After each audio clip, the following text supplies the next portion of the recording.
What's up, everybody? Welcome to the channel. Today I'm going to show you guys the progress I've been making on my XJ and see if I can get a little bit more done to it today. Let's go check it out. There's the truck doing fine, but yeah, let's go check out the XJ. So with the Jeep here, I already got the engine and trans pulled. I'm going to see if I can get this cleaned up. I'd like to at least get this cleaned up before everything goes back in. But before we talk about the engines, got a rough country box there. The contents of that are they're not for this Jeep. Not for this Jeep either, actually. So that's a hint for you. Speaking of this Jeep, this is a 77 CJ7. We've had this thing for a while now. I'm going to start making videos of that once the XJ is done. But yeah, that's actually my dad's Jeep. He's got this half top, this half hard top over here from a Scrambler he wants to put on there. So yeah, that's his project that I help him with. But over here, let's talk about the motors. Here's the one that's going in. This is a 95 engine. That's the supposedly good one. Got the older one over there. The reason they're stripped down to this point is because the newer cylinder head off the 2000 uses the coil pack, this coil pack rail for the ignition, and to get that on, you bolt it to the cylinder head, and it has these spots built in for the bolts. On the older cylinder head, it did not have that, so that is why I'm swapping the new cylinder head onto the older block. But that'll be good because I'll get a new head gasket on there, new valve cover gasket. So no harm, no foul. Now let me show you guys what happened to the old motor. It's a pretty ugly sight. So like I thought, it was cylinder 2. Let me get some more light here. Cylinder 2 right there. As you can see, the connecting rod may be a little bent, but it is intact. So the cylinder itself is what actually malfunctioned. There's actually chunks of it down in there.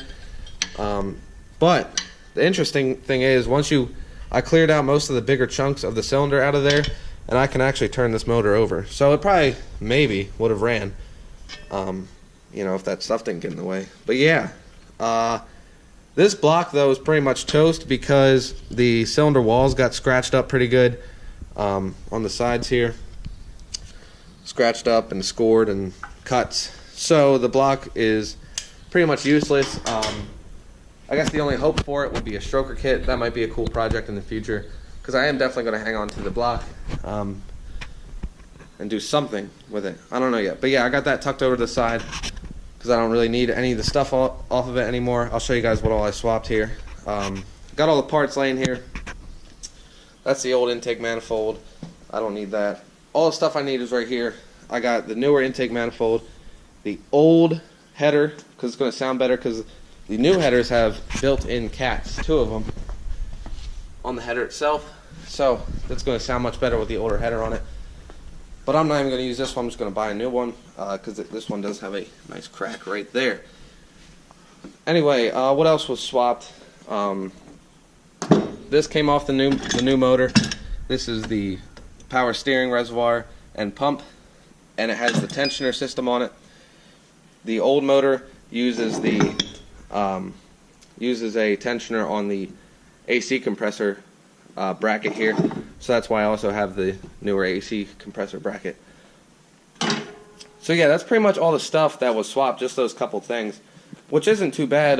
You got the old motor used to have a distributor. Now I put this, I guess, the newer way of doing it. I don't even know what you call it. It just replaces the distributor. It still has a cam gear on the end, same idea, but it's electronic. So those are pretty much the only couple differences. And I'm pretty much ready to start reassembling. But today what I'm going to try to do, get the block cleaned up, get all this crap off of there, maybe paint it black, get the block painted, and do all that good stuff. Get all these parts cleaned up, sand it down, new paint on that. Yeah. But I have been making a list of stuff I've been breaking along the way and stuff I need. You know, I'm going to do new water pump, new spark plugs, of course. Probably a new alternator. I'm going to have to go get this one tested because it is as old as the Jeep. I don't think it's ever been done. New battery. That thing is toast. I think that's it for new stuff. Let me look at my list. Water pump. Trans cooler lines. Power steering reservoir. Yeah. So all that kind of stuff. But let's head to the parts store now, get the stuff we need to get that engine cleaned up, and then we'll come back and we'll do it.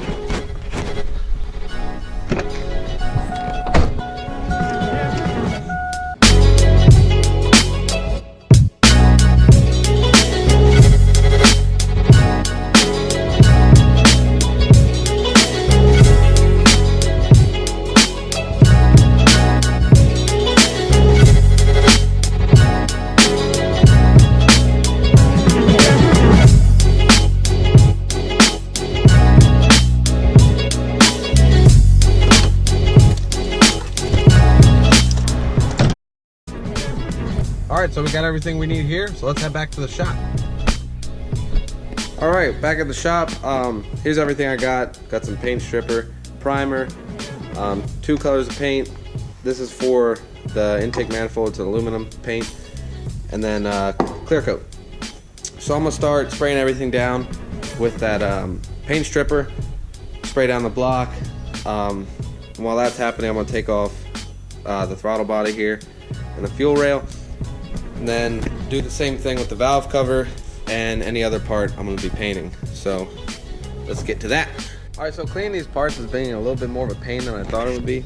So I'm gonna wait till I bring my air compressor over. I have yet to do that, so I can have my wire wheel so I can clean up the block and all the other steel parts. But so for now, I'm just gonna focus on getting the aluminum stuff done, because I have to do that by hand anyway with a one of these kind of scrub pads and some degreaser.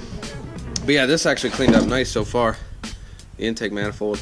And then I have a couple brackets that were aluminum from the factory that I want to clean up and put aluminum paint back on them.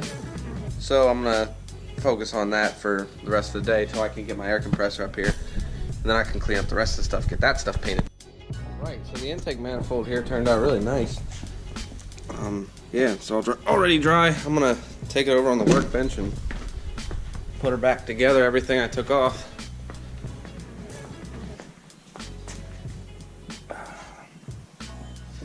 There we go. Start putting her back together.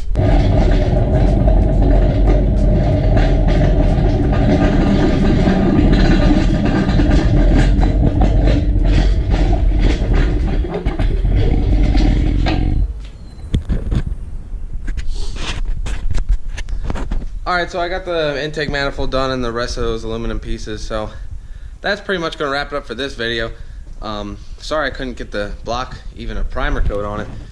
I'm just going to have to wait till I get that air compressor up here, hit it with a wire wheel, and hopefully it'll knock more of that grease off. Alright guys, that's pretty much going to wrap it up for this video. Make sure you stay tuned, find out what we got going with those parts that are in the boxes over there. It's obviously another Jeep, but it's not here. Can't show it to you just yet.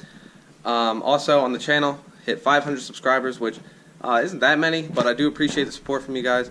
Other than that, I hope you enjoyed the video, and I'll see you in the next one.